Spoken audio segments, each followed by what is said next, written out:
अस्सलामुअलैकुम दोस्तों, पाकिस्तान का मुकाबला श्रीलंका पहला वनडे मैच। और इस मैच के नाज़रीन शेड्यूल क्या होगा और प्लेइंग 11 में भी कौन सी तब्दीली सामने आई है। ऐसी प्लेइंग 11 के बड़े बड़ों को होश उड़ा दिए हैं। शाहीन शाह ने नाज़रीन जीत के बाद तब्दीलियां की हैं और ऐसी तब्दीलियां की हैं जो आप लोग सोच भी नहीं सकते थे।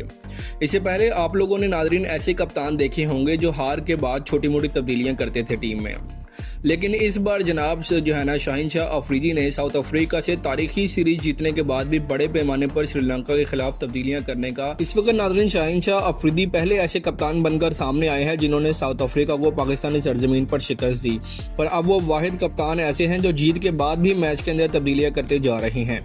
आइए जानते हैं कौन से खिलाड़ी टीम से बाहर हो चुके हैं और कौन से नए चेहरे आप लोगों को श्रीलंका के खिलाफ वनडे सीरीज में नजर आएंगे। इसी के साथ साथ पहला वनडे मैच कब और कितने बजे पाकिस्तानी वक्त के मुताबिक खेला जाएगा, ये भी आपको वीडियो में बताएंगे। तो आपने वीडियो को शुरू से लेकर आखिर तक लाजमी देखना है। लेकिन वीडियो में आगे बढ़ने से कबल आप सब दोस्तों से सिर्फ इतनी सी दरख्वास्त है कि आप जिस जगह, जिस शहर और जिस मुल्क से भी ये वीडियो देख रहे हैं उसका नाम कमेंट सेक्शन में जरूर लिखिएगा ताकि पता चल सके क्रिकेट शौकीन दुनिया में कहां कहां मौजूद हैं। चलिए वीडियो का बाकायदा आगाज करते हैं। नाज़रीन, आपको मालूम होगा जब रिजवान को कप्तानी से हटाने के बारे में बातें की जा रही थी और शाहीन शाह अफरीदी का नाम उभर कर सामने आ रहा था, तो उस वक्त खबर यह चल रही थी कि शाहीन शाह अफरीदी ने पीसीबी के सामने बड़ी शराइत रखी हैं। उन शराइत में एक शर्त यह भी थी कि उन्हें थोड़े अरसे के लिए कप्तान नहीं बनाया जाएगा, यानी जैसे पहले T20 सीरीज हारने के बाद उनसे कप्तानी वापस ले ली वर्ल्ड कप 2027 मरतबा उन्होंने शर्त ही रखी कि कप्तानी से अगर मुझे कप्तान बनाना है और साथ ही साथ मुझे अपनी प्लेइंग 11 अपनी मर्जी की बनाने की भी इजाजत होगी, जिस तरीके से चाहूंगा वैसी ही तब्दीलियां करूंगा।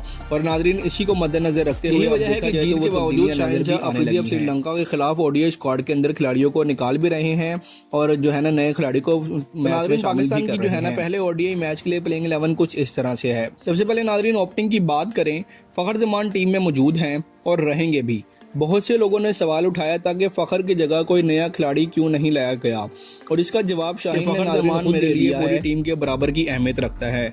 और अगर हकीकत देखें तो फखर जमान एक ऐसा खिलाड़ी है जो जब फॉर्म में आ जाए तो मैच को तन्हा जितवाने की पूरी ताकत रखता है।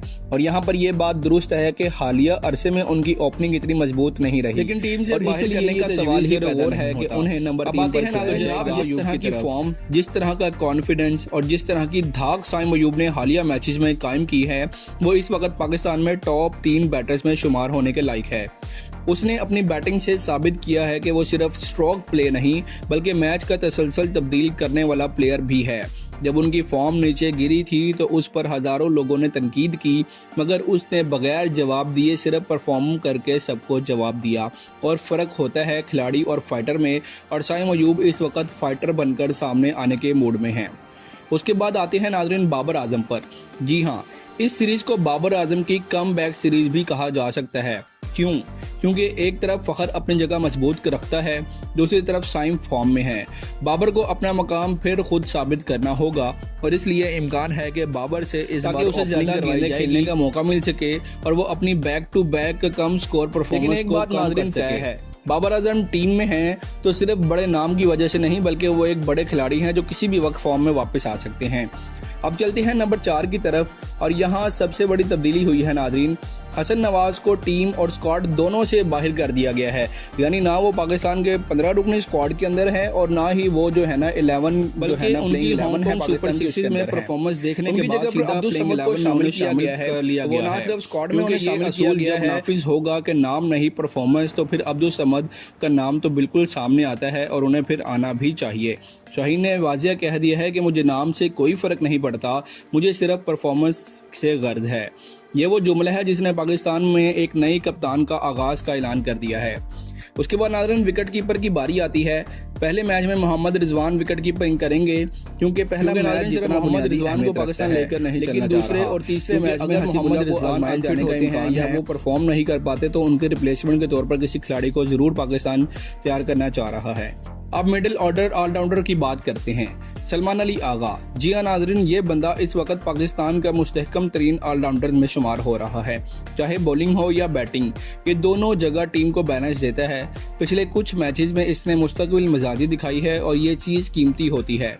उसके बाद नाज़रीन मोहम्मद नवाज़। अगर कोई इस वक्त पाकिस्तानी टीम में असल मैच विनर है तो वो है मोहम्मद नवाज़। नाज़रीन ये कहना गलत ना होगा कि बाबर आजम ने जो मोहम्मद नवाज़ के लिए कहा था कि नवाज़ तू मेरा मैच विनर है, वो बात अब साबित हो चुकी है। नवाज़ सिर्फ गेंदबाज नहीं बल्कि बल्लेबाज भी हैं। ये वो क्लीन प्लेयर हैं जो टीम मुश्किल में हो तो बाजी पलटने की सलाहियत भी रखते हैं, बॉलिंग की ज़रूरत हो तो हैट्रिक कर जाते हैं, और बैटिंग में अगर आखिरी ओवर में छक्का मारना हो तो वहाँ पर छक्का भी मार देते हैं। उसके बाद नाज़रीन राणा फ़हीम अशरफ तजुर्बाकार, महारत और टीम को बैलेंस बरकरार रखने वाले अहम खिलाड़ी हैं। ये भी पाकिस्तानी प्लेइंग 11 में शामिल होंगे। अब आते हैं नाज़रीन फास्ट बॉलिंग की तरफ, जो पाकिस्तान की असल पहचान है। नसीम शाह वापस आ गए हैं, लेकिन यहाँ पर नाज़रीन एक इख्तलाफी नुक्ता भी है। मेरी राय में नसीम की जगह पर मोहम्मद वसीम जूनियर को या फिर मोहम्मद अब्बास अफरीदी को मौका मिलना चाहिए था, क्योंकि एक खिलाड़ी को साल साल बेंच पर बिठाए रखना उसको जो है ना करियर बर्बाद कर देता है। और वसीम जूनियर को हमने देखा वो एशिया कप और उससे पहले ट्राई नेशन सीरीज़ से भी मुसलसल बेंच पर बैठे आ रहे हैं, मगर चूँकि नसीम मुकम्मल फिट होकर वापस आए हैं इसलिए पहले मैच में उन्हें मौका दिया जाएगा। लेकिन याद रखें, शाहीन के असूलों के मुताबिक अगर नसीम परफॉर्म ना कर सके तो अगले मैच में फिर जो है वसीम जूनियर को मौका मिलेगा।